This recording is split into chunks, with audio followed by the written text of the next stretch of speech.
የመካከለኛው ምስራቅ ጦርነት ከተጀመረ እነሆ 5 ሳምንታት አልፈው 6ኛ ሳምንቱ ጀምሯል። ይሁንና አሁንም ሚሳኤሎች ያጓራሉ፣ ከተሞች ይደበደባሉ፣ ግዙፍ መሠረተ ልማቶች ይወድማሉ። ዓለምም ወደ ነበረችበት ላትመለስ እየተናወጠች ቀጥላለች። በሆርሙዝ የባህሮች ምጥ መዘጋትና በባህረ ሰላጤው ያሉ የነዳጅ ተቋማት መጋየት በመቀጠላቸው ሳቢያ በዓለም ኢኮኖሚ ወሳኝ ሸቀጥ የሆነው የነዳጅ ምርትም በከፍተኛ ሁኔታ ዋጋው አሻቅቦ በአራቱም ማዕዘናት ያለው የሰው ልጆች የዕለት ተዕለት እንቅስቃሴ በእጅጉ እየተፈተነ ነው። የዚህ መዓትና ውድመት ማብቂያ መቼና እንዴት እንደሆነ ማንም በትክክል መናገር አይችልም። ታዋቂው ጀርመናዊ ፈላስፋ ፍሬድሪክ ሄግል ከታሪክ የምንማረው ከታሪክ አለመማራችን ነው እንዳለው ሰለጠንኩ አወቅኩ የሚለው የሰው ልጅ ፍጥረትም የዘመናት የልፋቱን ውጤት እያፈረሰ መጥፊያውን ለማቅረብ እየጣደፈ ነው።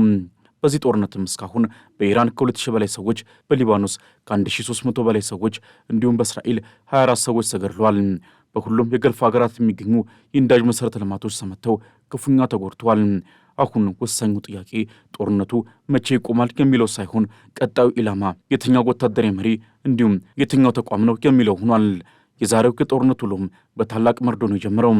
የኢራን እስላማዊ አብዮታዊ ዘብ ባወጣው መግለጫም የሀገሪቱ የስለላ ዘርፍ የበላይ አዛዥ የነበሩት ሜጀር ጀነራል ሰኢድ ማጂድ ካዴሚ በአሜሪካና በእስራኤል በታቀደና እጅግ ረቂቅ በሆነ ስልታዊ ጥቃት ተገድለዋል። ካዴሚ የተገደሉት ዛሬ ማለዳ ላይ ሲሆን ቴህራንም ይህንን ድርጊት እንደ ታላቅ የጦር ወንጀልና የአገሪቱን አከርካሪ የመስፈር ሙከራ አድርጋ በመቁጠርም አሜሪካና እስራኤልን በደም እንደምትበቀል ምናለች። የአገሪቱ የስለላ አዛዥ መወገድ ለኢራን የደህንነት መዋቅር እጅግ ከባድ ኪሳራ መሆን አያጠራጥርም። ምክንያቱም ካዴሚ እንደ አውሮፓውያን አቆጣጠር ሰኔ 15 ቀን 2005 በተመሳሳይ በእስራኤል ጥቃት ተገደሉትን መሐመድ ካዜሚን በመተካት ለስርዓቱ ህልውና እንደ ብረት ግንብ ሆነው ሲያገለግሉ የነበሩ ጉምቱ ሰው ናቸው። የስለላ ኃላፊው ባሳለፍነው የካቲት ወርም በኢራን የተቀሰቀሰውን አመፅ እስራኤልና አሜሪካ አስተባብረውታል ሲሉም በተደጋጋሚ በመክሰስ ይታወቃሉ። በወቅቱም በሺዎች የሚቆጠሩ ሰዎች የተገደሉበትን አመፅ ፕሬዚዳንት ዶናልድ ትራምፕ የተቀነባበረ የግድያ ስትራቴጂን በመጠቀም ኢራናውያንን እያስፈጁ ነው ሲሉ ወቅሰው ነበር። ኢራን በከባድ ጦርነት በምትገኝበት በአሁኑ ወቅትም የካዴሚ መገደል የኢራን የደህንነትና የስለላ መዋቅር ላይ ከፍተኛ ተጽዕኖ ሊፈጠር እንደሚችል እየተነገረ ነው። ይህ በእንዲህ እንዳለም የአሜሪካው ፕሬዚዳንት ዶናልድ ትራምፕ በድጋሚ የ48 ሰዓታትን ቀነ ገደብ ሰጥተዋል። ፕሬዚዳንቱ ከዚህ ቀደም አስቀምጠውት የነበረውን የ10 ቀናት የመጨረሻ ቀነ ገደብ እንደ አውሮፓውያን አቆጣጠር በሚያዝያ 6 ማለትም በዛሬው ዕለት ማብቃቱን ተከትሎም በድጋሚ ለ48 ሰዓታት ማሻገራቸው ታውቋል። ትራምፕም ኢራን የሆርሙዝ ወሽመጥ እንድትከፍት ለበርካታ ጊዜያት የተለያዩ ቀነ ገደቦችንና ማስጠንቀቂያዎችን ሲሰጡ ቆይተዋል። በአዲሱ ማስጠንቀቂያቸው ኢራን እስከ ማክሰኞ ድረስ መተላለፊያውን ለሰላማዊ የመርከቦች እንቅስቃሴ ክፍት የማታደርግ ከሆነ የኤሌክትሪክ መሠረተ ልማቶችንና ድልድዮችን እንደሚወድሙ አስጠንቀዋል። ፕሬዚዳንቱ ከፎክስ ኒውስ ጋር በነበራቸው ቆይታ በዛሬው ዕለትም ስምምነት ላይ ይደረሳል የሚል ተስፋ እንዳላቸው ቢጠቁሙም ስምምነቱም በፍጥነት ካልመጣ ግን በኢራን ያለውን ሁሉም ነገር እንደሚወድሙና ነዳጇንም እንደሚወስዱ ዝተዋል። ኢራንም ለትራምፕ ዛቻ በሰጠችው ምላሽም የፕሬዚዳንቱ ዛቻ የተለመደ መሆኑን በማጣጣል አሜሪካና እስራኤል ንጹሐንን ኢላማ ያደረጉ ጥቃታቸውን የሚቀጥሉ ከሆነም እስካሁን ያልታየን ከባድና መጠን ሰፊ የአጸፋ እርምጃ እንደምትወስድ በጽኑ አስጠንቅቃለች። ከዚህ ባለፈ ባለፉት 24 ሰዓት ውስጥ ብቻ 15 መርከቦች በሆርሙዝ የባህሮች ምጥ ማለፋቸውን የኢራኑ የዜና ወኪል ፋርስ ኒውስ ዘግቧል። የመተላለፊያው እንቅስቃሴ ከጦርነቱ አስቀድሞ ከነበረው አንጻር ከ90 በመቶ በላይ መቀነሱ የሚታወቅ ነው።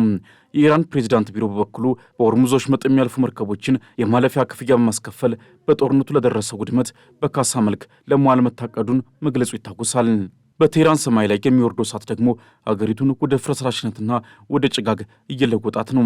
የእስራኤልና የአሜሪካ የጦር አውሮፕላኖች ዛሬ ማለዳ በታዋቂው የሻሪፍ የቴክኖሎጂ ዩኒቨርሲቲ ላይ ያደረሱት ድብደባ የትራምፕ እብደት ማሳያ ነው ሲሉ የኢራን የመጀመሪያ ምክትል ፕሬዚዳንት ዶክተር መሐመድ ሬዛ አሬፍ በከፍተኛ ዘንና ቁጣ ገልጸዋል። የዩኒቨርሲቲ ቴክኖሎጂ ማዕከልና ታሪካዊው መስጊድም በአየር ድብደባው ወደ አመድነት የተቀየሩ ሲሆን የጥቃትም በከተማ የጋዝ አቅርቦት እንዲቋረጥም ምክንያት ሆኗል። ዶክተር አሪፍ ሲናገሩም ትራምፕ የማይረዱት ነገር ቢኖር የኢራን እውቀት በቦምብ በሚፈርስ ኮንክሪት ውስጥ የተገነባ አይደለም። እውነተኛው ምሽጋችን የሊቃውንቶቻችን ጽኑ ፍቃድ ነው። ይህ ምሽግ ደግሞ በፍጹም አይፈርስም ብሏል። ይሁን እንጂ ጦርነቱ ከተጀመረ ወዲህ እንደ ቴህራን የሳይንስና ቴክኖሎጂ ዩኒቨርሲቲና ሻሂድ ቤሺት ዩኒቨርሲቲ ያሉ የእውቀት ማዕከላት በእሳት እየነደዱ መሆናቸው አሜሪካ የኢራንን ትውልድ ለማጥፋት የያዘችውን ግልጽ ግብ ያሳያል እየተባለ ነው። በመላው ቀጠናው የአየር ላይ ማስጠንቀቂያ ደወሎችም ዛሬም ሲጮሁ ውለዋል።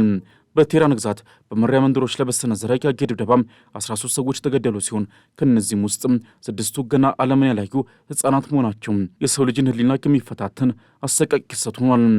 በሊባኖስ በኩል ያለው እልቂትም ከመቼውም ጊዜ በላይ ተባብሶ ቀጥሏል። እስራኤልም በደቡብ ሊባኖስ በአይን ሳዴህ በሚገኝ የመኖሪያ ሕንፃ ላይ በፈጸመችው ጥቃትም 11 ሰዎች ሲገደሉ ጦርነቱ ከተጀመረ ወዲህ የሟቾች ቁጥር 1400 ደርሷል። በሺዎች የሚቆጠሩ ሰዎች የፈረሱ ቤቶቻቸውን ፍርስራሽ እየመረመሩ የሚወዷቸውን ሰዎች አስክሬን በመፈለግ ላይ ይገኛሉ። በእስራኤል በኩል ደግሞ በሀይፋ ከተማ የመኖሪያ ሕንፃ ላይ በደረሰ ጥቃት አዛውንቶችና የ5 ዓመት ሕፃናት በጭስ ታፍነው ለሕክምና ተወስዷል። በመካከለኛው እስራኤልም በሚሳኤል ስብርባሪዎች የቆሰሉ ሰዎች መኖራቸው የተገለጸ ሲሆን አንድ የ34 ዓመት ወጣትም ክፉኛ መቁሰሉ ተዘግቧል። የእስራኤል ጦር ከኢራን የሚመጡ ሚሳኤሎችን ለመጥለፍ ሌሊቱን ሙሉ በአየር ላይ ፍልሚያ ሲያደርግ አድሯል። የጥፋት እሳት ወደ ጎረቤት ሀገራትም እንደ ሰደድ እሳት ተሰራጭቷል። በተባበሩት አረብ ኤምሬቶች በአቡዳቢ የኢንዱስትሪ ዞን ውስጥ በሚገኘው ራኒን ሲስተምስ በተሰኘ የቴክኖሎጂ ኩባንያ ላይ የአየር መከላከያ ስብርባሪዎች ወድቀው አንድ የጋና ዜጋ ቆስሏል። ኢራን በኤሚሬትስ ትልቁ የቴሌኮም ድርጅት በሆነው ዱ ላይ የድሮን ጥቃት መፈጸሟ ተነግሯል። ኤሚሬትስም እስካሁን 2191 ድሮኖችን 24 ክሩዝ ሚሳኤሎችንና 507 ባሊስቲክ ሚሳኤሎችን መታመጣሏን በመግለጽም የኢራን ጥቃት ምን ያህል ግዙፍና አውዳሚ እንደሆነ ለዓለም አሳይታለች። ሳውዲ አረቢያን በበኩሏ ባለፉት ጥቂት ሰዓታት 2 ድሮኖችን መታመጣሏን በይፋ አስታውቃለች። በመካከለኛው ምስራቅ የቀረው ሰላማዊ ሰማይ የለም። እያንዳንዱ ሀገር በአየር ላይ ጥቃት ተከቧል። የኢራን ምክትል የውጭ ጉዳይ ሚኒስትር ካዚም ጋሪባባዲ የትራምፕን ዛቻ የጦር ወንጀልና የተባበሩት መንግስታት ድርጅት ቻርተርን አንቀጽ 2 ንዑስ አንቀጽ 4ን በግልጽ መጣስ ነው ሲሉ ከሰዋል። ይህ አንቀጽም አባል ሀገራት በሌላ ሀገር ሉዓላዊነት ላይ ኃይል እንዳይጠቀሙ የሚከለክል ቢሆንም ትራምፕ ግን ይህን ዓለም አቀፍ ስርዓት በገዛ እጃቸው አፈራርሰውታል ብሏል። የዓለም አቀፉ የወንጀለኞች ፍርድ ቤት አይሲሲ መስራችና የቀድሞው ዋና አቃቤ ሕግ ሉዊስ ሞሬና ኦካምፖ እንዳሉትም ሲቪል ተቋማትን የኤሌክትሪክ ኃይል ማመንጫዎችንና የኃይል ማጣሪያዎችን ሆን ብሎ መምታት በዓለም አቀፍ ሕግ እንደ ከባድ የዘር ማጥፋትና የጦር ወንጀል ይቆጠራል። የዋይት ሀውስ ቃል አቀባይ ካሮሊን ሌቪት ግን ይህንን ውንጀላ ውድቅ በማድረግም ትራምፕ ኦፕሬሽን ኤፒክ ፉሪን እስከ መጨረሻው ግቡ ለማድረስ ቆርጠው መነሳታቸውንና የኢራን አገዛዝ እጅ እንዲሰጥም እንደሚጠብቁ ገልጸዋል።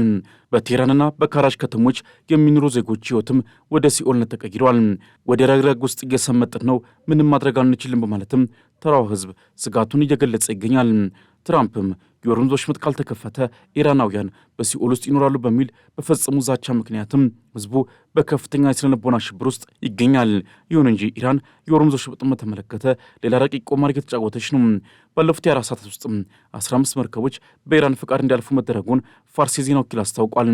ኢራን ኢራቅን ከማንኛውም እገዳ ነጻ ስታደርግ ሌሎች ሀገራት ግን በወሽመጡ ለማለፍ ከፍተኛ ክፍያ እንዲከፍሉ የሚያስገድድን አዲስ ህጋዊ ስርዓት ልታስተዋውቅ እንደሆነም ፍንጭ ሰጥታለች።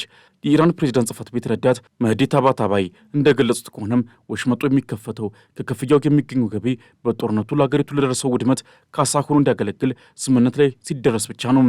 በዲፕሎማሲው ረገድ ግን ነገሮች የታነቁ ይመስላሉ። አንድ የቢቢሲ ምንጭ እንደገለጹትም ጦርነቱ ሳይቆም ትርጉም ያለው ድርድር ማድረግ የማይቻል ነው።